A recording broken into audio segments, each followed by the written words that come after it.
Hi. Welcome. Chris and Lori show. Once more. Yes. I really have been wanting to talk about the topic of menopause. Did you want to make a joke? It was really hard when I went through it. So Okay. I really want to do that. But we could be serious because it's an important Let's topic. not belittle this because this is really something. I really want to just give a couple shout outs of stuff maybe to support people and support women, and then support the people that love them when they're perimenopausal and menopausal, and the crazy things that can happen, and how it really ends up being such a gift that life has to offer if we allow it. You know, and society has a lot of things about aging around, youth is revered, and we don't live in a society, unfortunately, where it honors its elders, and we get to make that space. Since it doesn't now, we get to do that. Yeah. So there's a few things that I did that supported me as I was really seriously going crazy, is that I tried to connect with people to the best of my ability, whether it was a Facebook group or friends, Chris, even if people don't understand, and you ask them just to listen, set up the conversation so you get to win. Tell them what you need. I don't need you to give me any kind of advice. Just listen to what's happening for me.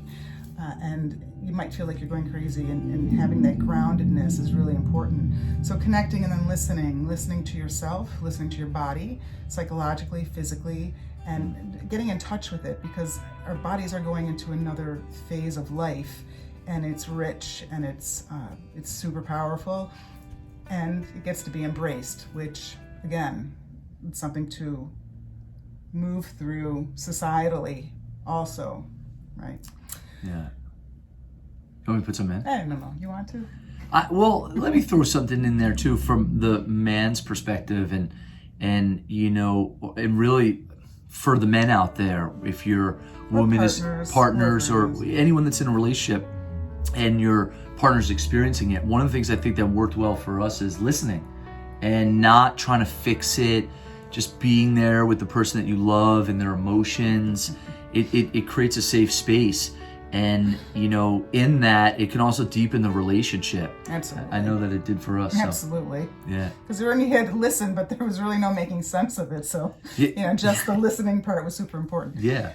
Create a space for yourself, physically, literally, and figuratively. A space within your heart and your soul and your mind, and a space where you could have all to yourself, whether it's the bathtub or an altar, a place to go, and I get to just be here and hopefully recharge, and it's like your safe space. I don't know if it's on there, but journaling, because that seemed, when you were going through it, that the safe space of journaling, like your bullet journal, and you'd go into your place, and I thought it seemed very therapeutic. So that's like a subcategory. No, it's definitely good. I don't typically journal. I bullet, so I list things because I'm not a big writer. So to me it's equally as supportive. What else do I have here? Yeah, that's letting in your higher self. What is this for, and what am I going through, and what is it like to be moving on to this next stage? And the more we resist it, which is easy to do, I certainly did my share of it, the more powerful it becomes, because there's something there that's begging you to listen to them. Yeah. Listen to your whatever's in here. Could be ancestors, grandmothers, whatever's coming forth, because there is a higher sense of wisdom and honor that does develop out of that space. Yeah. So I wish you wonderful journeys into this new space of creativity and wonder. And even for the younger women, knowing that that's what they're going to be approaching as time goes on, and to listen to what you're sharing, and the support system that can be for ultimately any age. Yeah. Absolutely. And I think younger women go through it because I think are allowed more to pay attention to their feelings. They have hormonal fluxes that they're allowed to pay attention to. It could be childbirth, it could be just being pregnant, it could be foods that we eat. Again, it's about listening and allowing your body to tell the story of what's here for you.